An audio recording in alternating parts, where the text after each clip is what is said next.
He truly believed that trading his wife for his pregnant mistress was a clean break that would secure his future. But as the sudden cries of a newborn pierced the quiet of the mahogany boardroom, the reality of his freshly signed divorce papers completely shifted. The infant cradled in his ex-wife's arms wasn't a symbol of her defeat. It was a ticking time bomb explicitly designed to obliterate his entire empire. The rain over Orlando that night felt like a warning, drumming a relentless, heavy beat against the floor-to-ceiling windows of the Moretti estate. Julia Davies stood by the glass, a crystal tumbler of bourbon warming in her hand, staring out at the city lights bleeding through the fog. For 5 years, she had been the pristine, untouchable wife of Victor Moretti, the undisputed head of the Midwest's most ruthless crime syndicate. She had laundered his money, legitimized his front companies, and played the perfect silent partner in a world built on blood and extortion. She thought they had an understanding, a partnership forged in the shadows. But Victor had forgotten a fundamental rule of their world. You do not blindside the architect of your fortress. The heavy oak doors of the study swung open, and Victor walked in.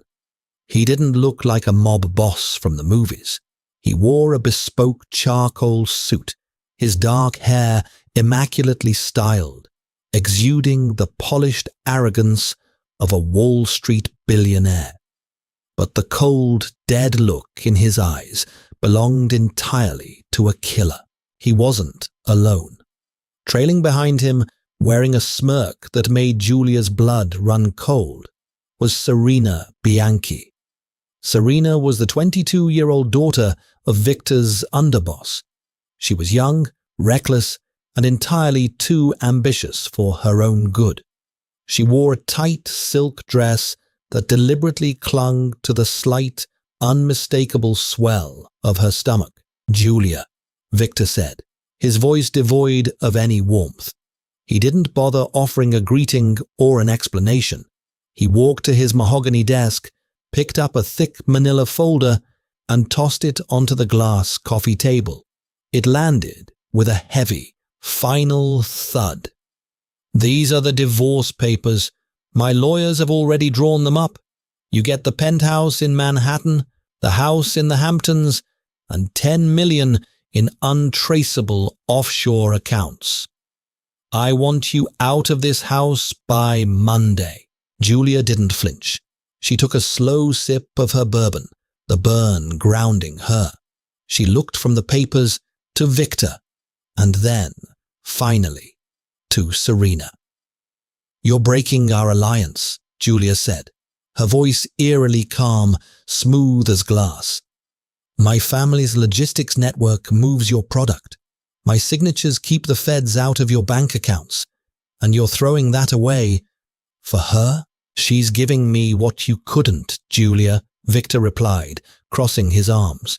He looked at Serena with a sickening sort of pride. "She's pregnant. It's a boy.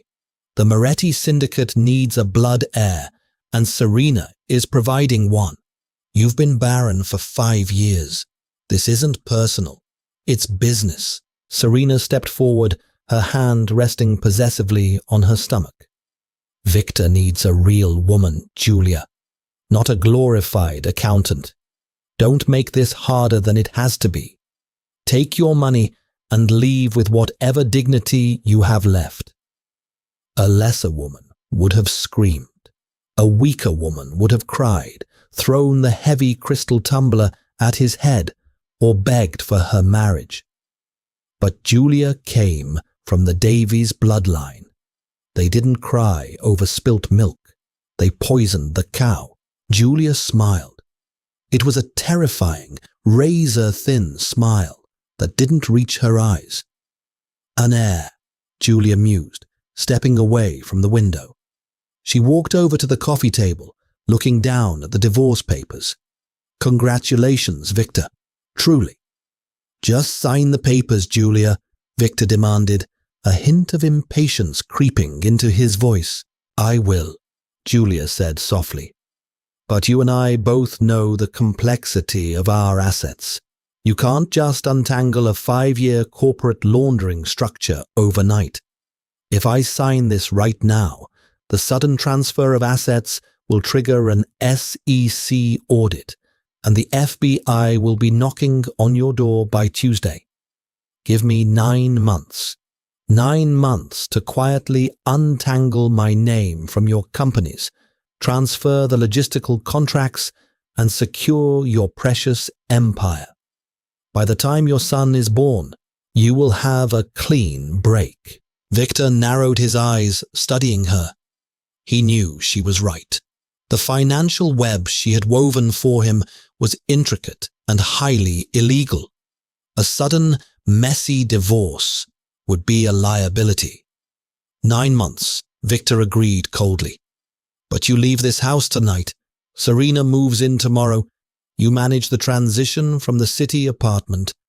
And Julia, he stepped closer, dropping his voice to a lethal whisper. If you try to cross me or steal a dime of my money, I won't need a lawyer to handle you. I wouldn't dream of it, Victor, Julia whispered back. She turned and walked out of the study, leaving her wedding ring sitting squarely on top of the unsigned divorce papers. As she walked down the grand hallway of the estate, her mind was already moving 10 steps ahead. Victor wanted an heir. Serena wanted the throne. They were both about to learn that Julia didn't just build the Moretti empire. She knew exactly where every single structural weakness was hidden. Julia moved into a luxury high-rise overlooking the Orlando River, transforming it into her personal war room. She didn't mourn her marriage. She dismantled it. Her first call was to Leo Rossi.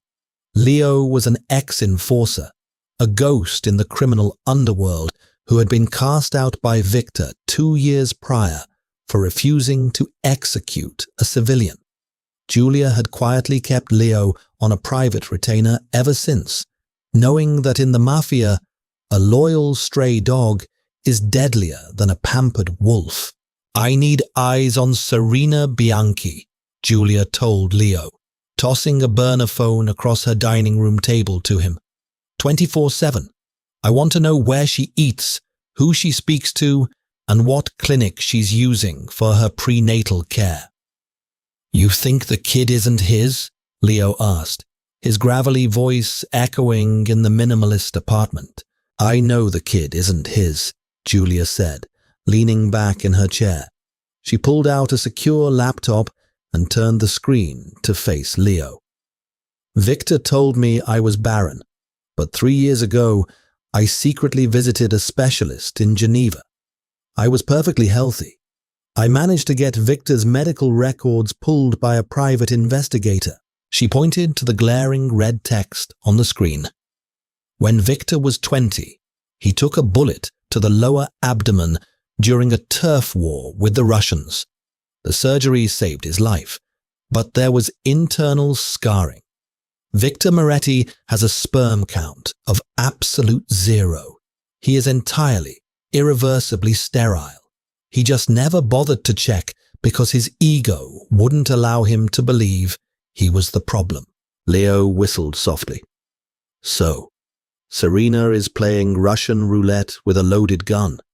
If Victor finds out the kid is a bastard, he'll kill her, and whoever the father is, Julia finished. But I don't want Victor to just find out. I want him destroyed.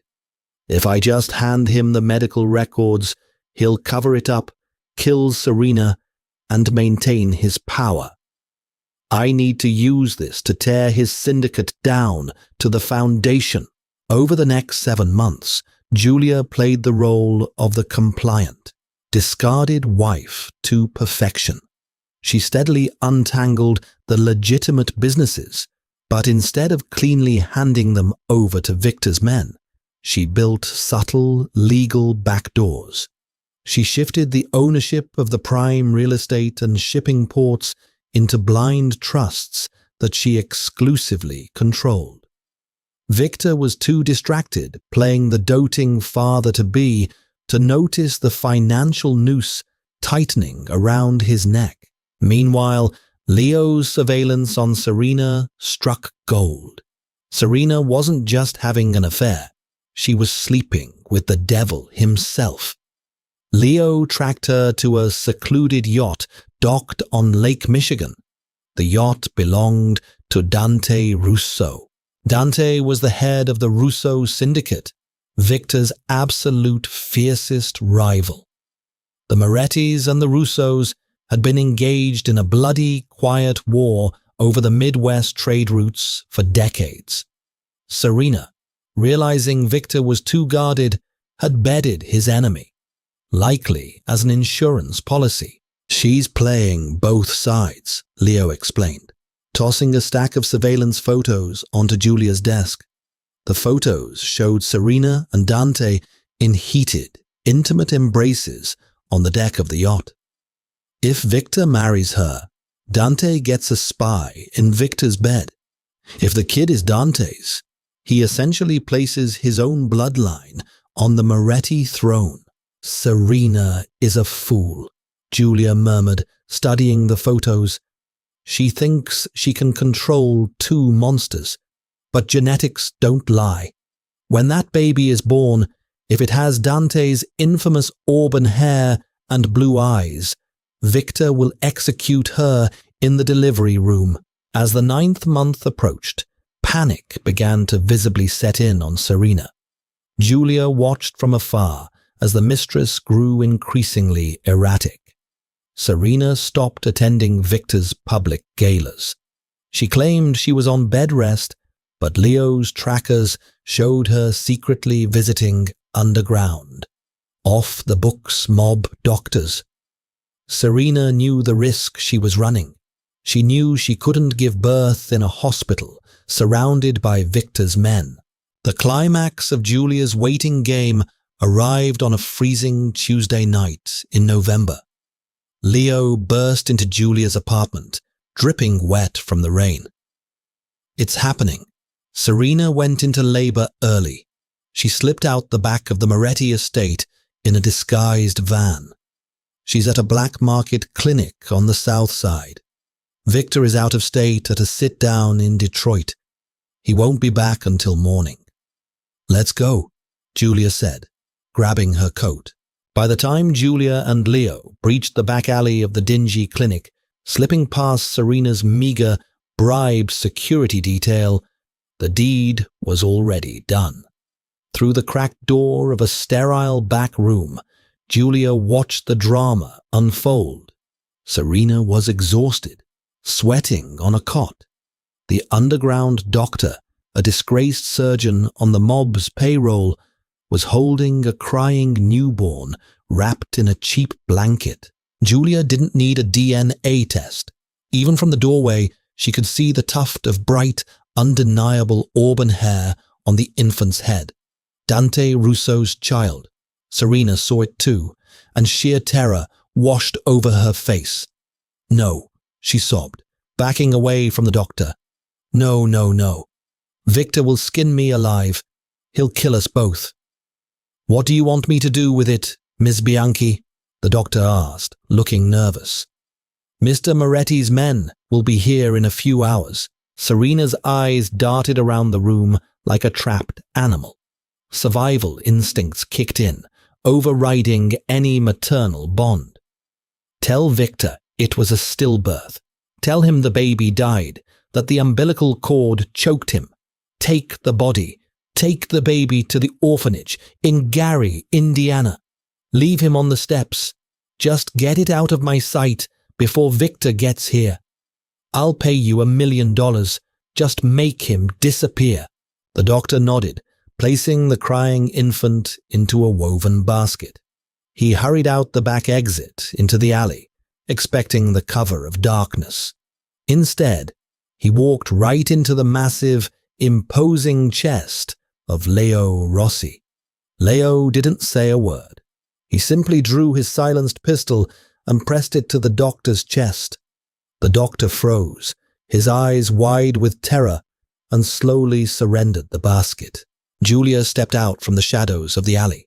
She looked down into the basket. The newborn boy was crying, his tiny fists clenched against the cold air. Julia felt a strange, sudden ache in her chest. This child was innocent, born into a web of deceit, abandoned by a terrified mother, and destined for an orphanage, or worse, if Victor ever found out the truth. Julia reached into the basket and gently lifted the newborn into her arms. The baby instantly stopped crying, nestling against the warmth of her wool coat. "What do we do with him, boss?" Leo asked, keeping his gun trained on the trembling doctor. Julia looked at the baby, tracing the soft skin of his cheek, and then looked up, her eyes blazing with a cold, terrifying fire. "Tomorrow is my divorce finalization," Julia said softly, her voice echoing in the damp alleyway. "Victor expects me to sign away my life so he can marry the mother of his heir. I think it's only polite that I bring the guest of honor to the meeting." She looked at the doctor. "You will go back inside. You will tell Serena that the job is done. The baby is gone. If you deviate from this script, Leo will find you. Do you understand?" The doctor nodded violently and scurried back inside. Julia turned to Leo, clutching the sleeping infant to her chest. "Get the jet ready. Call Dante Russo's consigliere. Tell them I have something belonging to their boss, and I'm ready to negotiate an alliance." The board was set. The pieces were in motion. Serena thought she had won by faking a tragedy, and Victor thought he was returning home to a grieving fiancée and a cleared path to absolute power. They had no idea that Julia was about to walk into the boardroom and burn their entire world to ash. The private hangar at Orlando Executive Airport was freezing, the kind of biting Midwestern cold that sank straight into the bone. Julia stood near the wing of her Gulfstream jet, the baby tucked securely inside her cashmere coat, shielded from the brutal wind. Leo stood a few paces ahead, his hand casually resting inside his jacket, fingers curled around the grip of his Sig Sauer. They didn't have to wait long. A convoy of 3 blacked-out Lincoln Navigators breached the hangar perimeter, their headlights cutting through the pre-dawn fog like predators in the deep ocean. The doors opened, and a dozen heavily armed men stepped out, securing the area with military precision. Finally, from the center vehicle, Dante Russo emerged. Dante was a stark contrast to Victor's polished Wall Street facade. He was a man built by the violent streets of Boston before he conquered the Orlando underworld. Broad-shouldered, with sharp, predatory features and eyes the color of shattered ice. He wore a heavy wool overcoat over a dark turtleneck, his presence commanding absolute, terrifying authority. Walking beside him was his longtime consigliere, Thomas Blackwood, a shrewd man who looked more like a university professor than a mob architect. Dante stopped 10 feet from Julia, his gaze flickering from Leo to the bundle in her arms. "When my consigliere woke me up at 3 in the morning to tell me Victor Moretti's wife was demanding a parley on an airstrip, I assumed it was an assassination attempt," Dante said, his voice a low, gravelly baritone that echoed in the cavernous hangar. "But here you are, no army, just one disgraced enforcer and a package. What game are you playing, Julia?" "No games, Dante. Just a hostile takeover, Julia replied smoothly. She didn't flinch under his cold stare. She stepped forward and gently pulled back the folds of her cashmere coat. Dante's eyes dropped to the sleeping newborn. The baby stirred, a tuft of vibrant auburn hair catching the dim hangar lights. For a fraction of a second, the mask of the ruthless Mafia boss slipped. Dante's breath hitched.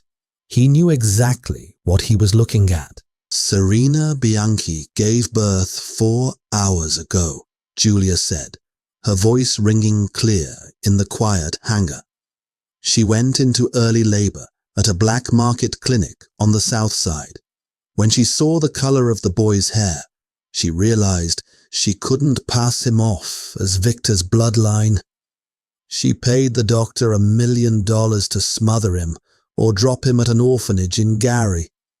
She told Victor the baby was stillborn, the cord wrapped around his neck. A tragic accident. Dante's jaw clenched so tight it looked like the bone might snap. A dark, murderous fury swirled in his ice-blue eyes. "She tried to throw away my blood," he whispered, the danger in his voice making even his own guards shift nervously. "She tried to save her own skin," Julia corrected. "She wanted the Moretti throne, and she used you as an insurance policy. When the policy threatened her coronation, she discarded it. I intercepted the doctor in the alley. I saved your son, Dante." Thomas Blackwood stepped forward, his eyes narrowed. "Why? You're Victor's wife. You could have let the child disappear, or brought the body to Victor to prove the girl's infidelity. Why bring the boy to his greatest enemy? Because proving Serena's infidelity doesn't destroy Victor, it just embarrasses him," Julia stated, her tone turning to absolute ice. "Victor humiliated me.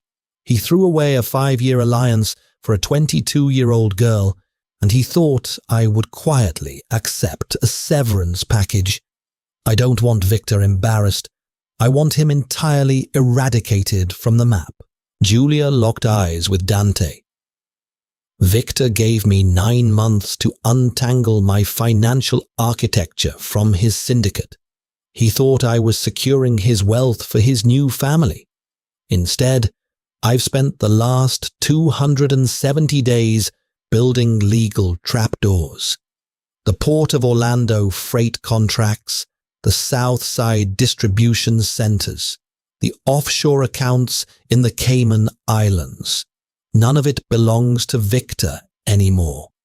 It's all sitting in blind trusts that I control." Dante's eyebrows rose.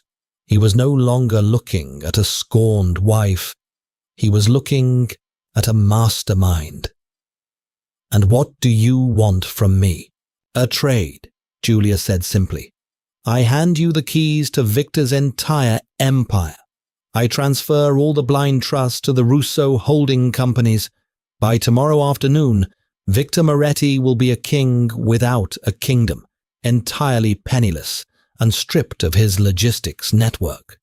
In exchange, you grant me 20% of the liquid assets I transfer to you, absolute immunity from your syndicate, and your personal guarantee that my family's logistics network is never touched."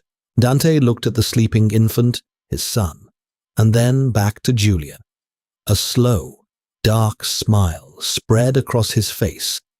"You are the most dangerous woman in Orlando, Julia Davies. Do we have a deal, Dante?"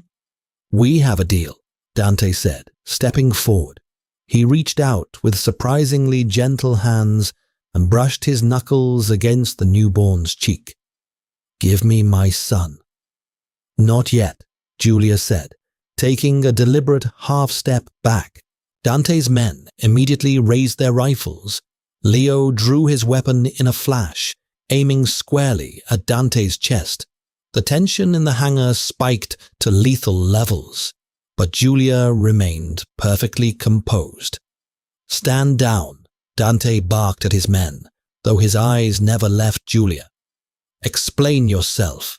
Today at noon, I am scheduled to sign the final divorce papers in the Moretti boardroom," Julia said. "Victor expects me to surrender. Serena expects to be comforted over the tragic loss of her baby. I want them both at the height of their arrogance. I'm going to walk into that boardroom with this baby in my arms. I want Victor to look into the eyes of the child he thought was his heir. I want Serena to see the ghost of the mistake she tried to bury." Dante stared at her for a long moment, reading the absolute, unyielding vengeance in her posture. He chuckled, a deep, rumbling sound of genuine amusement. "You want to deliver the killing blow yourself?" Dante noted. "I built his empire," Julia said. "It is only fitting that I am the one who burns it down. Have your men surround the Moretti building at noon. When I step out, the syndicate is yours." Dante nodded slowly. "At noon, Julia. Do not keep me waiting." The boardroom of Moretti Enterprises sat on the 50th floor of a towering glass and steel skyscraper in the heart of downtown Orlando. It was designed to intimidate.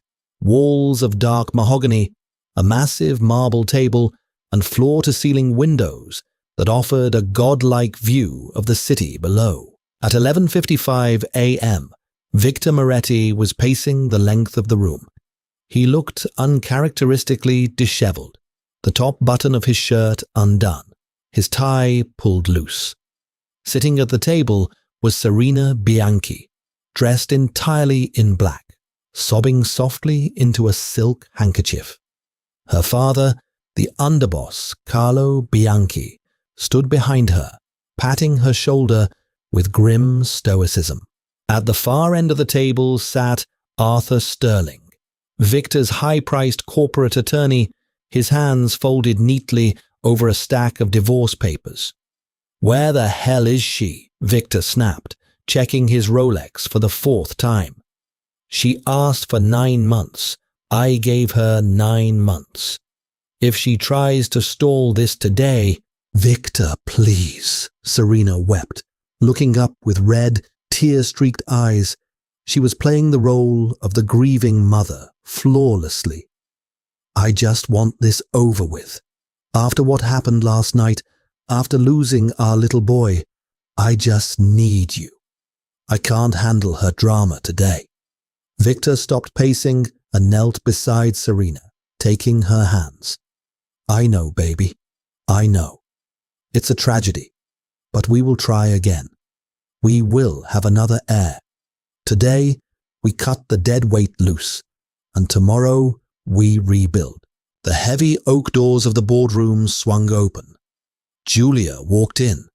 She was dressed for a funeral, wearing a perfectly tailored black Alexander McQueen suit, a silk blouse, and black stilettos that clicked sharply against the hardwood floor.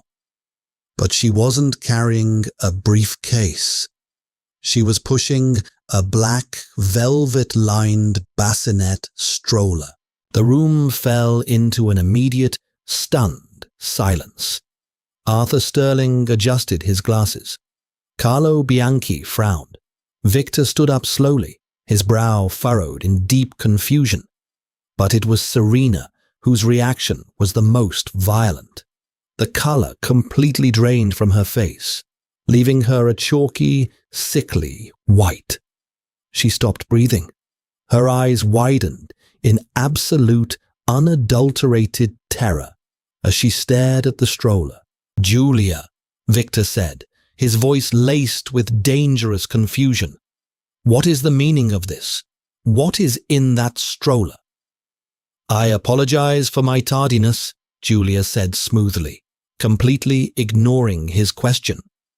She pushed the stroller to the center of the room, right next to the glass table. She took a seat opposite Victor, crossing her legs elegantly. Leo stood directly behind her, his posture rigid, Let's get down to business, Arthur, Julia said, nodding to the lawyer. I believe you have some papers for me to sign. Julia, answer me, Victor barked, stepping toward the table. Why did you bring a baby into my boardroom? Is this some kind of sick joke? Serena just lost our child last night. Did she? Julia asked, tilting her head. She reached into her blazer and pulled out a thick, white envelope, tossing it onto the marble table. It slid across the smooth surface and stopped right in front of Victor. Open it, Victor. Victor glared at her, but his curiosity won out. He ripped open the envelope. Inside were medical documents from a highly exclusive clinic in Geneva, stamped and verified. What is this? Victor demanded. Those are your medical records from 3 years ago, Julia explained, her voice echoing coldly in the vast room. Remember when you told me I was barren? I went to get tested. I was perfectly fine. So, I had my private investigator pull your files. The gunshot wound you took to the abdomen when you were 20 didn't just leave a scar, Victor. It severed vital internal structures. You have a sperm count of 0. You are completely medically sterile. You have been for 15 years. Victor froze. His eyes scanned the medical jargon, the official stamps, the undeniable biological facts printed on the page. His hands began to tremble.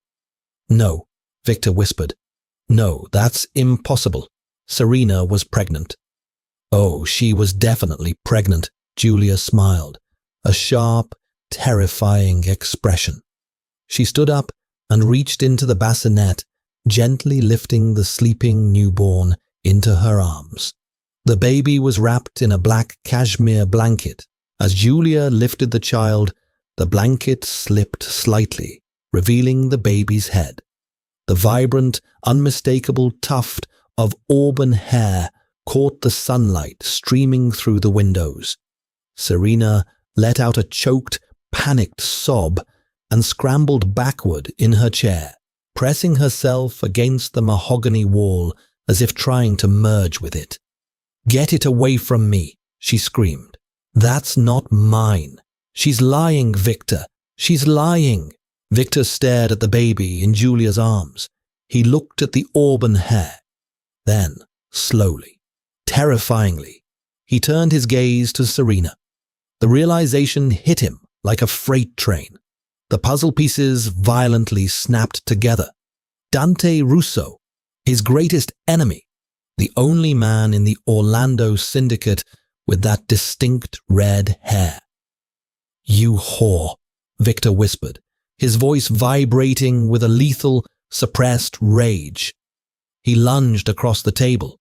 Before Victor could reach Serena, Leo drew his gun and fired a single warning shot into the ceiling.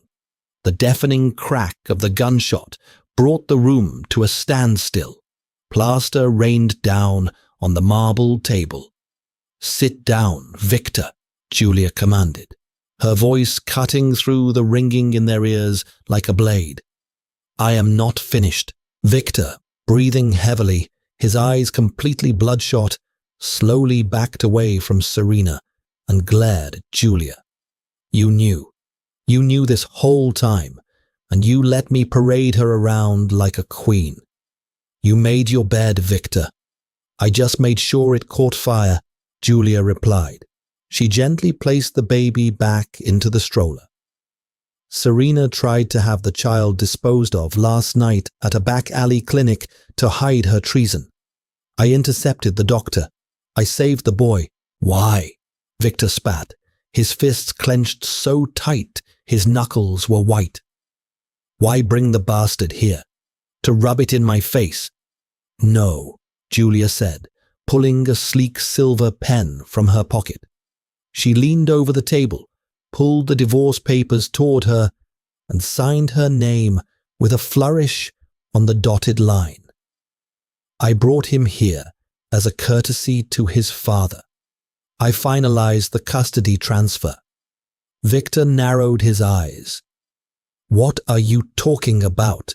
You gave me 9 months to untangle my assets from your companies, Victor," Julia said, sliding the signed papers back to Arthur Sterling. "Did you really think I was just going to politely hand over the financial architecture I spent 5 years building? I didn't just untangle the assets. I rerouted them." Arthur Sterling, looking panicked, began furiously flipping through a secondary binder on his laptop. He gasped. "Mr. Moretti, the blind trusts, the holding companies for the heir logistics hubs, the Port Authority contracts, they're gone." "Gone where?" Victor demanded, panic finally bleeding into his voice. "To the Russo Syndicate," Julia said smoothly. "As of 11 a.m. this morning, Dante Russo owns every single warehouse, shipping lane, and clean offshore bank account you thought you possessed. You have no money, Victor. You have no logistics network. You can't move product, and you can't pay your men." Victor stared at her, the absolute magnitude of his destruction finally setting in. He was a Mafia boss who had just lost his entire financial infrastructure in the span of 30 seconds. "You sold me out to Dante," he breathed, the fight leaving his body. "I didn't sell you out. I dismantled you," Julia corrected. She buttoned her blazer. "Dante's men have surrounded the building. Your security detail downstairs has already surrendered. They tend to do that when their payroll accounts are frozen. Dante is coming up the elevator right now to claim his son and his new empire." Julia walked past Victor, the clicking of her heels sounding like the ticking of a bomb. She stopped briefly by the door, looking back at the ruins of the Moretti dynasty. Serena was sobbing uncontrollably on the floor, her father staring at her in disgust. Victor stood frozen, staring blankly at the medical records that had unraveled his life. "Enjoy the divorce, Victor," Julia said. She walked out of the boardroom, Leo right behind her, leaving the Hollow King and his traitorous mistress to face the devil coming up the stairs. The heavy silence in the boardroom was shattered by the sharp, singular ding of the private executive elevator. The heavy steel doors slid open, and the scent of rain and expensive cologne flooded the 50th floor. Dante Russo did not enter with a swarm of armed guards. He didn't need to. He walked in flanked only by his consigliere, Thomas Blackwood, and 2 lieutenants. The absolute lack of heavy artillery was the ultimate flex of power. Dante knew he already owned the building. The Moretti guards stationed in the lobby and the hallways had simply stepped aside. In the underworld, loyalty is rented, and as of 11 a.m., Victor's checks had violently bounced. Dante stepped into the boardroom, his ice-blue eyes scanning the carnage of the shattered dynasty. He saw Arthur Sterling, the lawyer, desperately packing his briefcase, eager to invoke attorney-client privilege and flee. He saw Carlo Bianchi standing stiffly against the wall, refusing to look at his weeping daughter. And he saw Victor Moretti standing over the glass table, looking like a man who had just watched his own execution. "Victor," Dante said, his deep voice carrying a terrifying calm. He walked over to the black velvet stroller sitting abandoned near the head of the table. He reached down with massive, calloused hands and gently lifted the sleeping infant, cradling his son with an unexpected, profound reverence. Victor stared at him, his chest heaving. "You orchestrated this. You used my wife to gut my syndicate. Don't flatter yourself by sharing the credit, Dante replied, not looking up from his son's face. I didn't orchestrate a damn thing. Julia came to me. She handed me your crown on a silver platter because you were too arrogant to realize the architect of your empire could easily become its executioner. You underestimated her. That was your first fatal mistake. Dante finally looked up, his gaze shifting to Serena, who was cowering on the floor, her hands trembling as she pulled her knees to her chest. Serena, Dante murmured, his voice dropping an octave laced with a lethal chill. You tried to smother my bloodline in a back alley clinic to save your own pathetic skin. Dante, please, Serena sobbed, crawling forward slightly, her mascara running down her cheeks in dark rivers. I was terrified. Victor would have killed me. I had to protect myself. You had a choice, Dante countered, his expression turning to stone. You could have come to me. I would have protected you and my son. But you chose the coward's way out. You chose to erase him so you could wear a diamond ring and pretend to be a queen. Dante looked over at Carlo Bianchi. The underboss swallowed hard, a bead of sweat rolling down his temple. Carlo, Dante addressed the older man. Your daughter committed treason against the Russo syndicate the moment she ordered the death of my heir. Under the old laws, I would wipe your entire bloodline off the map for this insult. Carlo closed his eyes for a fraction of a second, then stepped forward. He looked down at his daughter, his expression completely devoid of paternal warmth. In the Mafia, survival always supersedes blood. She is no daughter of mine, Carlo said, his voice hard and flat. She acted alone, driven by her own greed. The Bianchi family disavows her. She is dead to us, Dante. Her debts are her own. Papa, no! Serena screamed, lunging for her father's leg. But Carlo violently kicked her away, stepping back to align himself with Dante's men. You can't leave me, please. The transition is complete, Dante announced to the room, ignoring Serena's wails.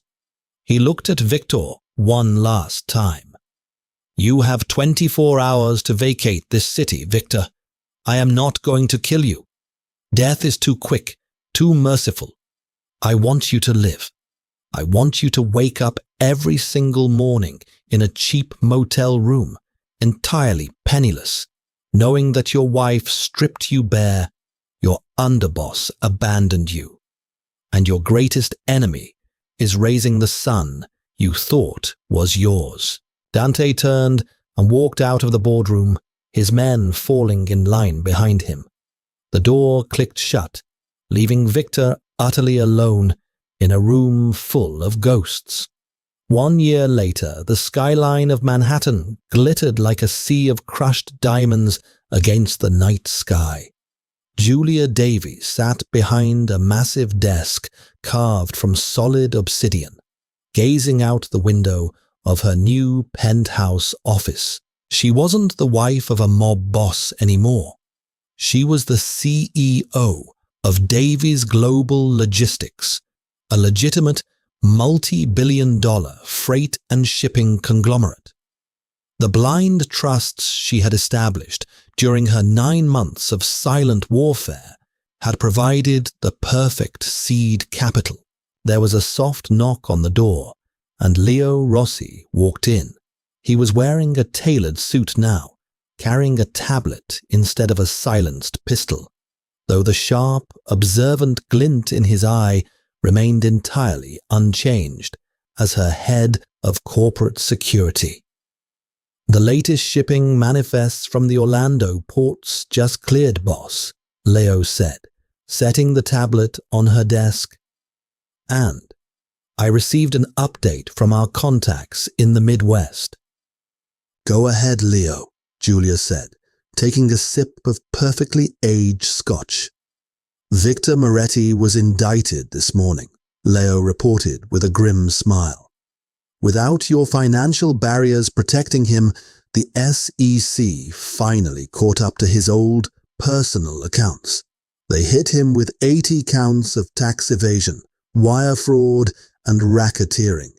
He's looking at life in a federal penitentiary. The public defender assigned to his case is apparently fresh out of law school. A fitting end, Julia murmured softly. And Serena? Still vanished, Leo shrugged. Last rumored sighting was her waiting tables at a diner in Reno, Nevada. Her father completely cut her off. She's a ghost, Julia nodded, turning her chair back toward the glittering skyline. She had taken a broken marriage and forged it into a legitimate empire. She had navigated a world of violent men and outsmarted them all without ever firing a single bullet. She raised her glass to the city lights, a silent toast to the newborn boy who had unwittingly handed her the keys to her freedom, and the absolute ruin of the men who thought they could control her. Did Julia's brutal and brilliant revenge leave you speechless? In the dark world of the Mafia, blind loyalty is an illusion, but calculated vengeance is an absolute promise. If you want more jaw-dropping, real-life drama, brilliant masterminds, and scandalous betrayals, hit that like button, subscribe to the channel, and share this video with your friends. Drop a comment below. Did Victor get exactly what he deserved? See you in the next dark tale.